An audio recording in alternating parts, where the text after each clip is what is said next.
En este vídeo voy a explicarte con datos cómo puede afectar el próximo halving al precio de Bitcoin. No tengo una bola de cristal que me revele el futuro, pero sí tengo los datos y el análisis que nos permitirán entender qué puede suceder el próximo mes de abril, cuando se produzca el tan esperado halving de Bitcoin. Así que prepárate porque en este vídeo voy a contestarte preguntas como esta. ¿Cómo afectará el halving al precio de Bitcoin? ¿Puede llegar el precio de Bitcoin a los $100.000 después del halving? ¿Tengo que comprar Bitcoin antes o después del halving? Y sobre todo, lo más importante, ¿qué es eso del halving de Bitcoin?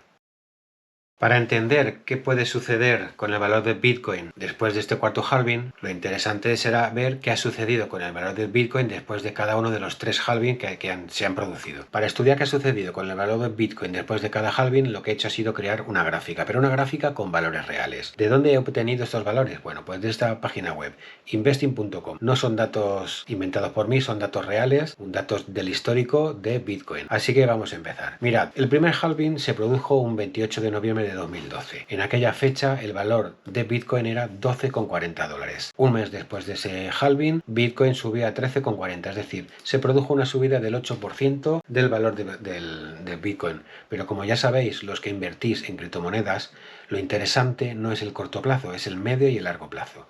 Así que, un año después de ese primer halving, Bitcoin subió a $1.101,40, es decir, se produjo una subida del 8.700%. ¿Veis lo que sucedió en el primer halving? Bueno, pues vamos a ver qué sucedió con el segundo halving. El segundo halving se produjo un 9 de julio de 2016.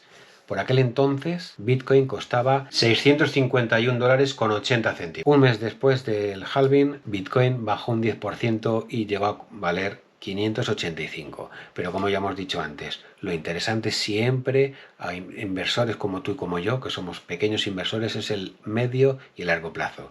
Así que, ¿qué sucedió durante el año siguiente al segundo halving? Pues que subió un 285%, es decir, llegó a un valor de $2.511. ¿Qué sucedió en el tercer halving? Bueno, pues yo creo que viendo estas gráficas me podéis decir muchos de vosotros qué sucedió, pero bueno, yo os lo voy a contar. El tercer halving se produjo un 11 de mayo de 2020 y por aquel entonces Bitcoin costaba $8.579. Durante el siguiente mes al halving, Bitcoin subió un 8,20%, es decir, llegó a un valor de $9.283. Pero, ahí viene el gran pero, es que durante el año siguiente al tercer halving, Bitcoin experimentó una subida del 560%, es decir, llegó a un valor de $56.695. Esto es una auténtica pasada. Bueno, pues viendo estos datos, ¿qué podemos sacar en claro? Podemos sacar en claro dos cosas. Esto no quiere decir que vaya a suceder, pero sí que hay una alta probabilidad de que suceda algo parecido a lo que sucedió en el pasado. Lo primero que podemos determinar es que puede ser que durante el primer mes después del cuarto halving se produzca una subida que va a ser poca. Una subida que va a estar comprendida entre un 6 y un 9%. Pero también existe la posibilidad de que baje el valor de Bitcoin, como sucedió con el segundo halving. La enseñanza que tenemos que tener en estos momentos, la certeza que tenemos que tener viendo los datos, es que durante el primer año siguiente al cuarto halving, Bitcoin es muy probable que suba su valor y que suba entre un valor entre un 200 y un 500%. Es decir, altamente probable que un año después del cuarto halving, Bitcoin alcance valores máximos.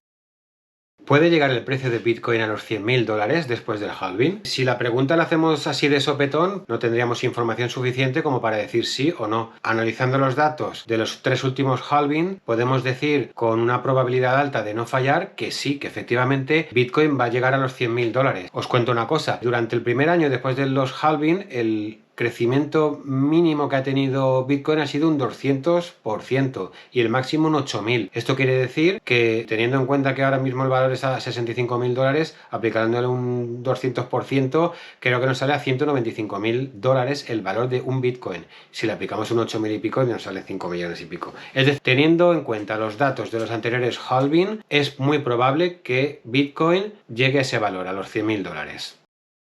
¿Es mejor comprar Bitcoin antes o después del halving? A estas alturas del vídeo ya sabrías responderme tú, pero bueno, te lo voy a responder yo. Vistos los datos históricos, analizando cómo se ha comportado el valor de Bitcoin, podemos decir que después de un halving, en ese año siguiente, el Bitcoin sube de precio. Luego, cuando nos compensa, cuando nos conviene comprar nosotros una criptomoneda, cuando el valor está bajo, es decir, antes del halving, cuando vendemos, cuando obtenemos ganancia, cuando el valor sube. Luego, lo interesante, pero esto no es un consejo de inversión. ¿Cuándo es interesante comprar? Antes del halving. ¿Cuándo es interesante vender? Después del halving. ¿Por qué? Porque los datos históricos así nos lo dicen. ¿Qué es el halving de Bitcoin? Es un proceso a través del cual se reduce a la mitad las recompensas que obtienen los mineros por trabajar en la red de Bitcoin. Y se produce aproximadamente cada 4 años. Si quieres saber más información sobre este tema o sobre cómo se crea un Bitcoin, te dejo este vídeo que te lo explico muy bien.